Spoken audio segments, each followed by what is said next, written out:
ಪ್ರತಿಮೆಯ ಲಕ್ಷಣಗಳಾಗ್ಬೋದು, ಪ್ರತಿಮೆಯ ಲೋಹವಾಗ್ಬೋದು, ಪ್ರತಿಮೆಯ ಅಂಗಾಂಗಗಳಾಗ್ಬೋದು. ಆ ಪ್ರತಿಮೆಯನ್ನ ಆರಾಧಿಸಿದರೆ ಅಥವಾ ದರ್ಶನ ಮಾಡಿದರೆ ನಮಗಾಗುವ ಆಂತರಂಗಿಕವಾದಂತಹ ಒಂದು ಭಾವನೆಗಳನ್ನ ಅವರವರೇ ಬಲ್ಲವರು ಎಂಬುದಾಗಿ ಈ ಸಂದರ್ಭದಲ್ಲಿ ಹೇಳ್ತಾ ಅಂತ ಬೇರೆ ಕಡೆಗೆ ಇವತ್ತಿಗೆ ಅದನ್ನ ಕವಚ ಸಮೇತವಾಗಿ ಪೂಜೆ, ಅದೇ ರೀತಿಯಾಗಿ ಮತ್ತೊಂದು ಬಟ್ಟೆಯನ್ನು ಕಟ್ಟಿ ಆ ಅಭಿಷೇಕಾದಿಗಳನ್ನು ಮಾಡುವಂತಹದ್ದು, ಹೀಗೆ ನಾನಾ ಬಗೆಯಾದಂತಹದ್ದು. ಯಾಕಂದ್ರೆ ಎಲ್ಲಿ ಯಾವ ಪ್ರತಿಮೆ ಇಲ್ಲವೋ, ಯಾವುದು ಪ್ರತಿಮೆ ಮೂಲ ಪ್ರತಿಮೆ ಅಲ್ಲವೋ, ಅಲ್ಲಿಯೇ ಈ ತರಹದ ಎಲ್ಲ ವಿಚಾರಗಳು ಅನ್ನುವಂತಹದ್ದು ಮೂಡ್ತದೆ.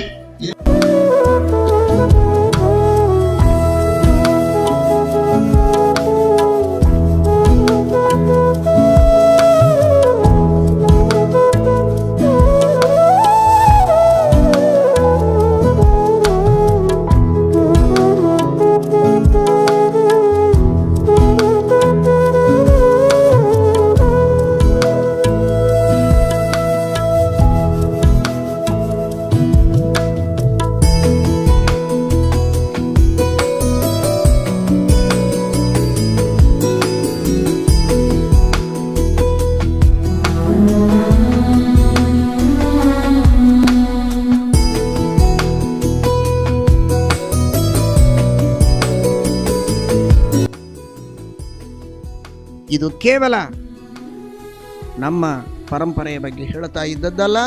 ಯಾವುದೇ ಪರಂಪರೆಯಲ್ಲಿ, ಒಂದು ಪರಂಪರೆಯಲ್ಲಿ ಬಂದ ಪ್ರತಿಮೆಗಳ ಬಗ್ಗೆ ಹೀಗೆ ಮಾತನಾಡಿದ್ದಾರೆ ಅಂದರೆ ಹಾಗಾದರೆ ಇನ್ನೊಂದು ಪರಂಪರೆಯ ಬಗ್ಗೆ ಮಾತನಾಡುವುದಕ್ಕೆ ನಮಗೂ ಬರಬಹುದಲ್ಲ ಅನ್ನುವ ಆಲೋಚನೆ ಯಾವ ಅಧ್ಯಾತ್ಮ ಬಂಧುಗಳಲ್ಲಿಯೂ ಬರುವುದು ಬೇಡ. ಆ ಪರಂಪರೆಯಲ್ಲಿ ಬಂದಂತಹ ಜ್ಞಾನಿಗಳು, ಮಹಾನುಭಾವರು ಪೂಜೆ ಮಾಡಿದಂತಹ ಆ ಅಧಿಷ್ಠಾನಗಳಲ್ಲಿರುವ ಸನ್ನಿಧಾನ ಎಲ್ಲರಿಗೂ ಮಾನ್ಯವೇ, ಎಲ್ಲರಿಗೂ ಪೂಜ್ಯವೇ, ಅದು ಎಲ್ಲರಿಗೂ ಶ್ರೇಯಸ್ಕರ.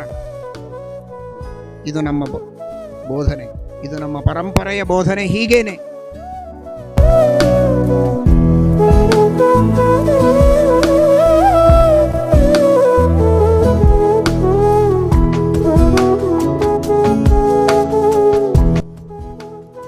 ಆದರೆ ಇದರಿಂದ ಸಮಾಜಕ್ಕೆ ಕ್ಷೇಮ ಇಲ್ಲ, ನಂಬಿದವರಿಗೆ ಕ್ಷೇಮ ಇಲ್ಲ.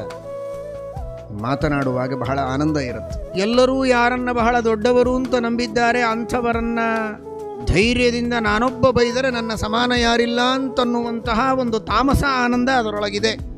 ಅದೆಷ್ಟು ತಾಮಸ ಆನಂದ ಪ್ರಾರಂಭದಲ್ಲಿದೆಯೋ ಎತ್ತದಗ್ರೆ, ಪ್ರಾರಂಭದಲ್ಲಿ